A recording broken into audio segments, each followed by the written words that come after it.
Bienvenue sur cet épisode de nos parties de jeux de rôle enregistrées de Monster of the Week.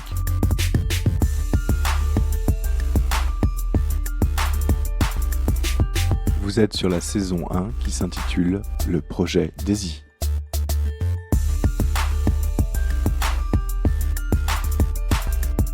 Afin de mieux apprécier ce podcast, nous vous conseillons d'écouter la présentation des personnages et de prendre les épisodes dans l'ordre.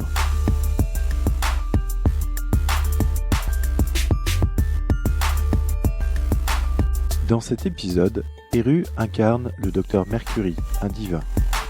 Jord incarne Denzel, un élu. Pinky incarne Shepard, un monstre. Et Ben incarne Renard, un parano. Je vous laisse maintenant profiter du podcast. Amusez-vous bien.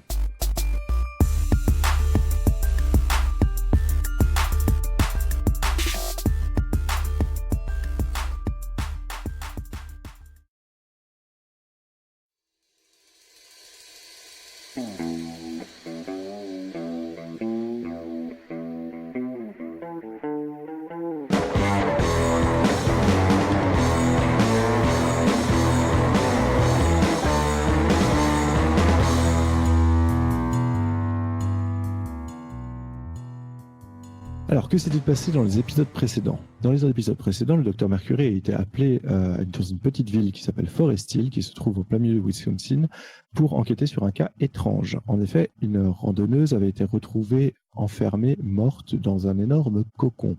Après avoir mené l'enquête et avoir découvert des personnes plutôt suspectes, notamment en la personne de Julia Ward, le Docteur Mercury est parti dans la forêt avec le shérif et son adjoint pour sauver le deuxième adjoint qui s'était fait capturer et qui avait disparu.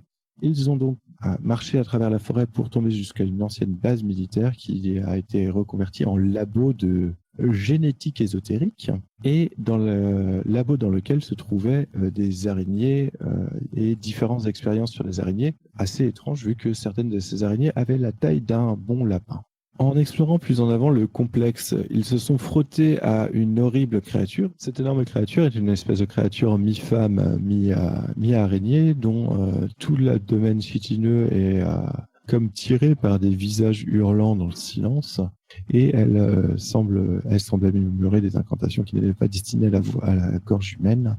Donc cette créature est tombée sur notre petit groupe de vaillants aventuriers, a blessé profondément le Docteur Mercury, qui a quand même réussi à lui porter un coup et à faire sauter l'espèce de protection magique qui l'a protégé des balles, avant de vaillamment couvrir la retraite des deux innocents qui étaient avec lui pour la mettre en sécurité. Suite à ça, il s'est rendu dans son bus, a essayé de se soigner et a demandé de l'aide à ses autres amis chasseurs. Ces autres amis chasseurs, donc en la présence de Renard, en la présence de Denzel, en la présence de Shepard, sont tous arrivés aussi vite que possible dans la nuit. Et vous êtes donc maintenant tous à Forest Hill, Wisconsin, où vous avez pu entendre l'histoire de la bouche même du Docteur Mercury. Et vous êtes tous dans le bus bleu en vous demandant ce que vous allez faire. De la dernière fois, vous aviez quand même un embryon de plan qui était de retourner dans cette base militaire discrètement pour essayer de voir s'il y avait encore des gens et pour essayer de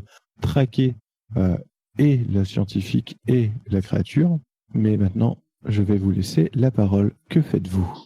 Alors donc moi je vais m'isoler, m'asseoir un petit peu plus à l'écart, sortir mon sabre et discuter à voix basse avec, de manière à obtenir peut-être quelques indices. Donc toi, ce que tu veux faire, c'est lancer ton move de début de partie. Exactement. Ton move de début de partie qui s'appelle le jouet du destin. Au début de chaque mystère, tu lances 2d6 plus bizarre pour voir ce qui est révélé concernant ton avenir immédiat. Donc je t'en prie, lance-moi 2d6 plus bizarre. C'est un 5. C'est un échec. En cas d'échec, vous allez avoir de sérieux ennuis. Donc, ce que je vais faire, c'est que je vais me réserver ça pour la suite. Ne t'inquiète pas, je ne l'oublierai pas. Par contre, comme tu as fait un échec, tu peux cocher une case d'expérience sur ta feuille de personnage. Car effectivement, quand tu fais un échec, tu progresses. Tu apprends de tes erreurs. Tu apprends de tes erreurs si tu survis. Pour ça que je l'ai pris comme apprenti, c'est qu'il se rate tout le temps. Du coup, il progresse vachement. Du coup, je progresse à fond. Et il te rappelait toi dans tes jeunes années. Ok. Du coup, effectivement. Alors, qu'est-ce qui se passe? Donc, toi, tu étais en train d'entamer le rituel avec l'arme d'élu, en fait, qui a priori est le lien entre toi et la prophétie et qui semble avoir des capacités de te permettre d'avoir des visions sur ce que te réserve l'avenir, généralement concernant la prophétie. À l'heure actuelle, les visions que tu as, ce sont des visions très sombres de nuages s'amoncelant autour de la ville et de cris, de hurlements, de terreur et aussi une sensation de mort qui se rapproche de plus en plus de toi. Que faites-vous? Moi, je vais faire mon Connect the Dots, donc c'est aussi mon truc de départ. Ouais, ok. Donc, Poum donc score de port. J'ai 3 points pour te poser des questions. bien joué. Donc, je relis le move, histoire que tout le monde l'ait en tête. Donc, Connect the Dot, établir les liens. Au début de chaque mystère, si tu cherches le tableau d'ensemble dans lequel s'inscrivent les événements en cours, tu lances 2d6 plus fuité. Et donc, sur un 10 plus, tu te mets 3 points de côté. Ces 3 points peuvent être dépensés durant toute la partie pour poser des questions aux gardiens. Les questions sont choisies dans la liste suivante. Cette personne est-elle plus liée aux événements en cours qu'elle ne le prétend? Quand et où se déroulera le prochain événement critique? Que veut le monstre à cette personne? Est-ce lié à des mystères sur lesquels nous avons déjà enquêté? Et en quoi ce mystère est-il lié au tableau d'ensemble? Donc je suppose que Renard a pris des notes et a commencé à comparer avec son ordinateur portable toutes les allégations que lui a donné le docteur Mercury quand il a fait le résumé des événements, de ce qui s'était passé, ce qui lui a permis de commencer à remplir sa propre base de données et à essayer de voir via des systèmes de tags, de liens, s'il n'y avait pas des informations qui pouvaient se connecter. À l'heure actuelle, ton logiciel tourne toujours pour essayer d'établir les liens, mais comme tu es quelqu'un de prévoyant, tu as une application sur ton téléphone qui te permet de pouvoir voir les différents résultats de ce logiciel, et donc tu pourras me poser les 3 questions quand tu le désireras. On les représentera sous la forme de topics ressortis par le logiciel qui te permettent d'avoir des informations. Ok. J'aimerais ajouter que voir Renard prendre en note chaque mot qui sort de ma bouche me conforte dans l'idée que c'est une personne qui est proche de la perfection. Laissez-moi tranquille. Mon Dieu. Ah là là. Ok. Donc que faites-vous alors que Denzel mène son rituel, que Renard est en train de calibrer son logiciel avec les différentes informations récupérées de Mercury, plus diverses informations récupérées, par exemple sur le climat des 10 dernières années de Forest Hill, ce genre de choses. Enfin bon, des choses qui sont sans doute liées. On ne sait jamais. Docteur Mercury et Shepard, que faites-vous? Alors moi, je vais disparaître quelques instants, je pop dans la base, je regarde ce qui se passe et je reviens. Ok. Donc là, le docteur Mercury, effectivement, semble disparaître. À un moment, il est là, et puis ensuite, toute sa personne, sa silhouette semble être brumeuse et s'évapore. Docteur Mercury, tu arrives dans le complexe. Tu t'es rendu dans quelle pièce, en fait? Je me suis rendu dans le laboratoire, mais dans un coin du laboratoire, tu vois. Genre, j'apparais et si je vois que quelque chose me repère, je disparais instantanément. Tu arrives dans le laboratoire et une première chose te choque, c'est qu'il n'y a plus de son, en fait. Il n'y a plus aucun bruit dans le laboratoire. Alors qu'avant, avec les 2 générateurs à pétrole qui distribuaient l'électricité, ça faisait quand même un bruit de fond aisément reconnaissable. Là, il n'y a plus aucun son.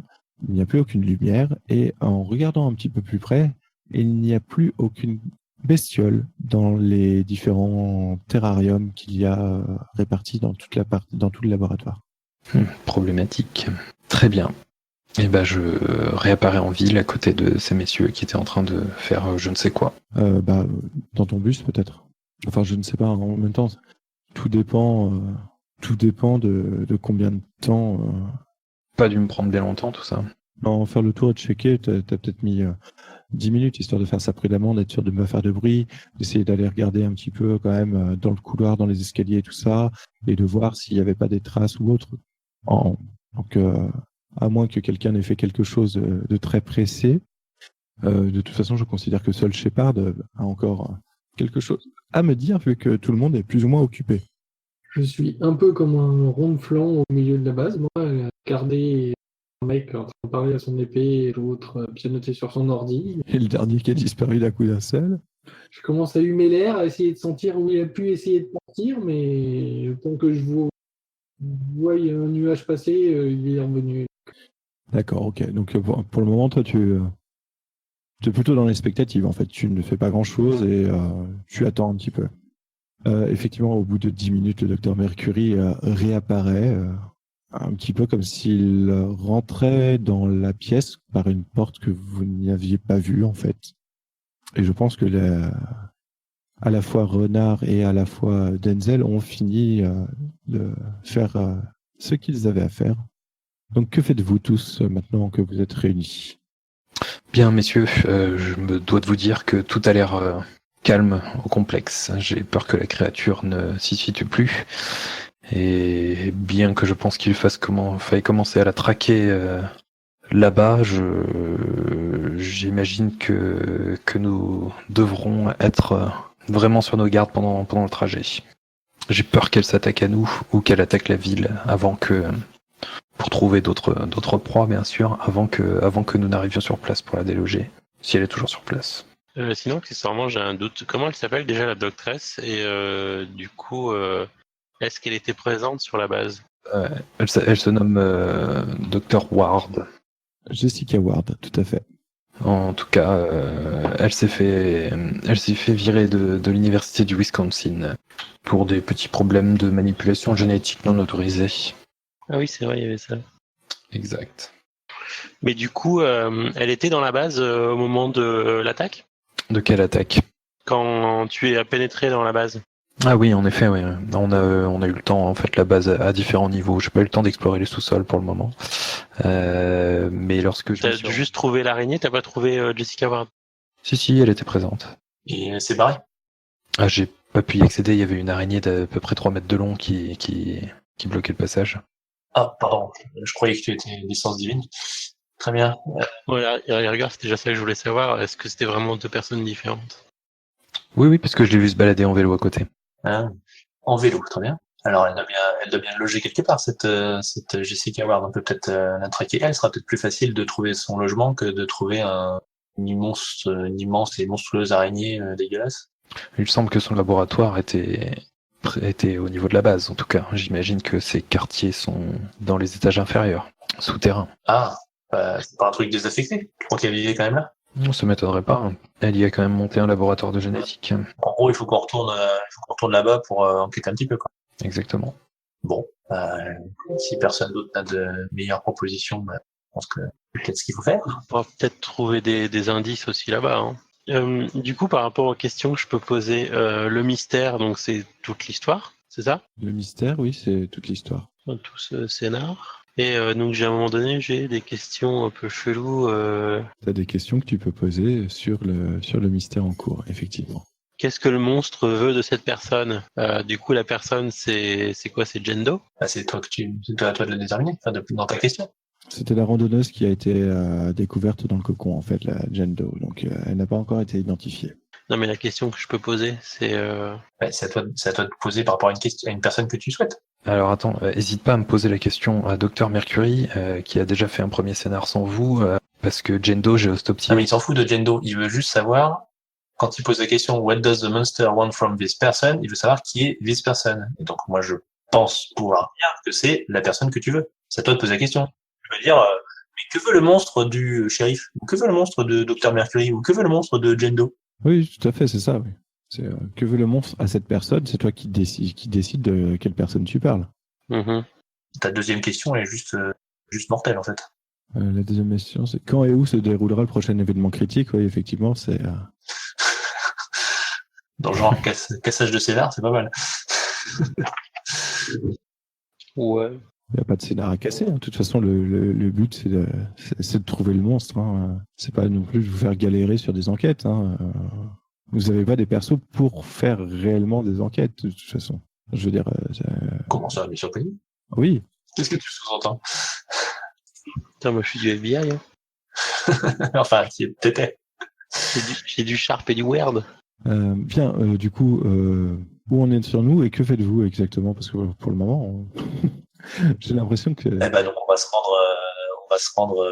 Non, je sais pas.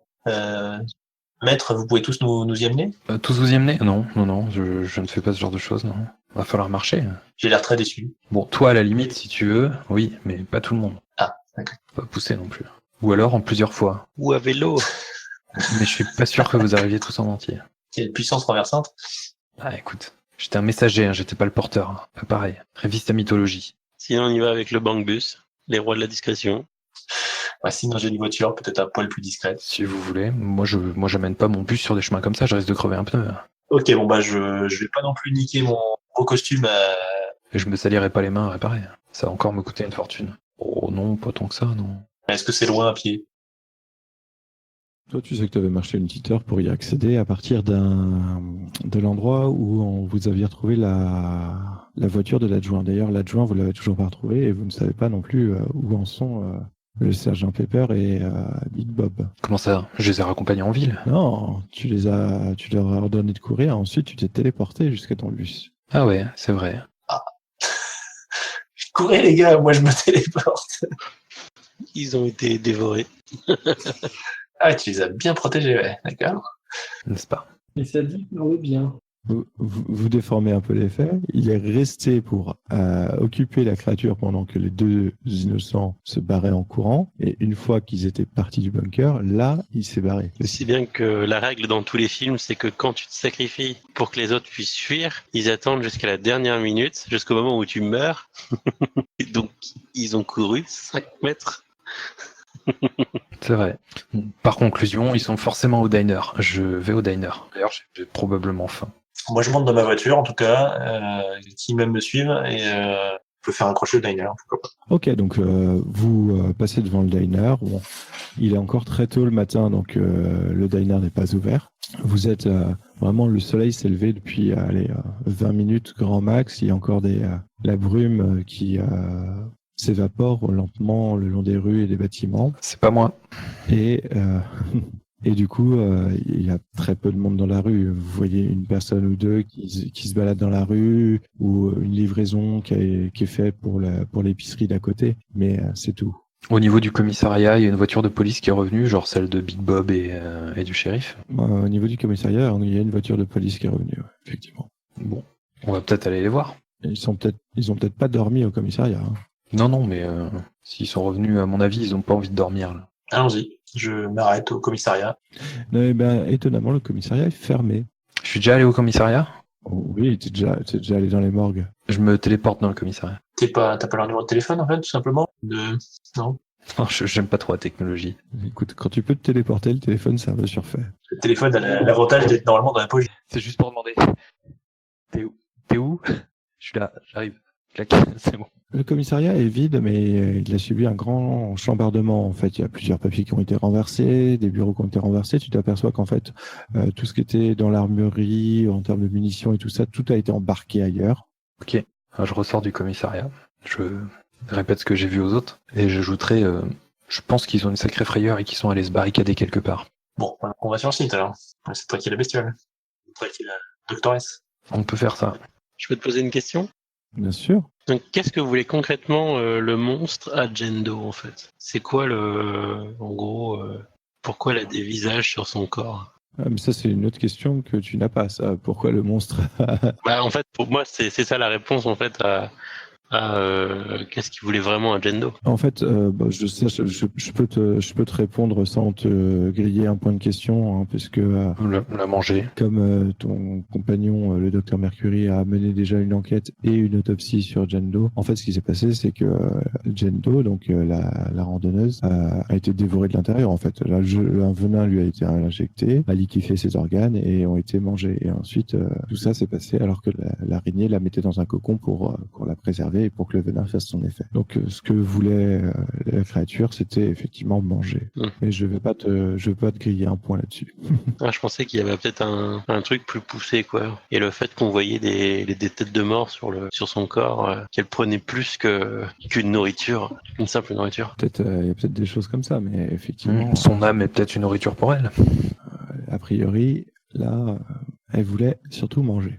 Pendant tout ce temps-là, je roule jusqu'au... Tout à fait. Tu roules pendant les 5-6 bornes en fait qui vous séparent de l'endroit que Mercury vous t'a indiqué en fait, qui est l'entrée d'une espèce de piste dans la forêt peu fréquentée. Donc tu te gares tant bien que mal sur le bas-côté et vous pouvez tous descendre et commencer à marcher le long de cette piste qui s'enfonce dans la forêt en direction de l'ancienne base militaire abandonnée.